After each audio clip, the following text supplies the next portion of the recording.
British police are treating the horrifying murder of a serving soldier in London as a terror attack.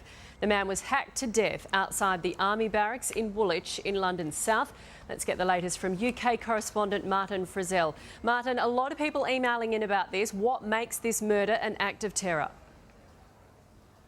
Well, initially, Natalie, they're going on eyewitness reports, and let me just read you some of the verbatim comments that the attackers used, such as an eye for an eye, a tooth for a tooth, we swear by Almighty Allah, we will never stop fighting you. They're also suggesting, the experts are, that this type of cold daylight execution, the soldier was beheaded, we understand, is very similar to Al-Qaeda style execution. So there's really no doubt here amongst defence and military experts that this has a terrorist connection to it. Here's how the day's events unfolded.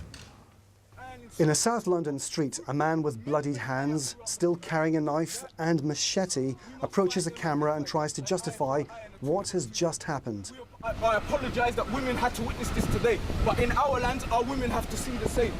You people will never be safe. Remove your governments, they don't care about you.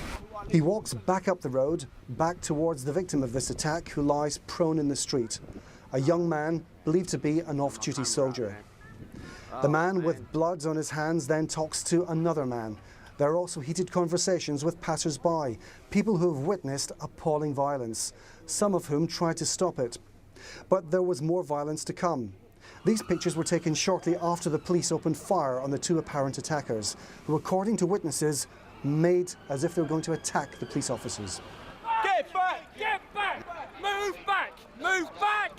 These pictures were taken by a man who had been on a bus heading for a job interview the day that Baghdad-style violence came to South London. So those two attackers were shot by armed police when they arrived. Interesting to see from those pictures that those men made no attempt to attack anybody else, and it's thought that they were purely out to target serving soldiers.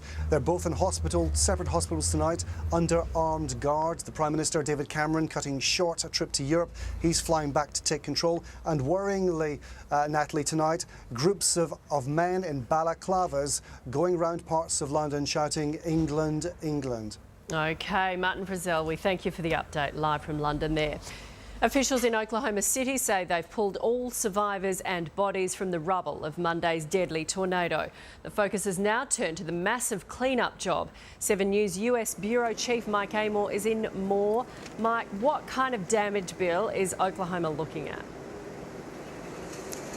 Well, hello again, Nat. Authorities here are expecting insurance claims to total at least $2 billion. It seems anybody with a rake or a shovel is now on the streets starting this massive cleanup. But of course, it's going to take a lot more than that to clean up the 2,400 homes that have been damaged or destroyed. You might be able to see behind me the cleanup beginning at the Moore Medical Centre, which was so badly damaged. Now, the Mayor of Moore today said that he wants it made compulsory for storm shelters to be built on any new construction. That, of course, would include all the homes that would be rebuilt around here. It seems logical after what has happened, but it's in response to growing anger that there was not enough protection, especially at the schools where those children died. So that's what may happen in the coming months. We're also hearing final reports that the death toll will be 24, that everybody's been accounted for. That's despite some reports that 6 adults may still be unaccounted for. The governor says that is not the case. We're also hearing that 10 of those 24 are children, 3 of them babies. 320 people were injured and 200 people were rescued. And President Obama will be here touring this devastation on Monday, Australian time, Nat. OK, thank you very much, Mike Amor. A man's been shot several times in the back outside a home in Sydney's west. Police arrived on the scene after neighbours reported hearing shots fired in Castlereagh. 3 men, including the homeowner, have been taken into police custody. The injured man is under police guard in hospital.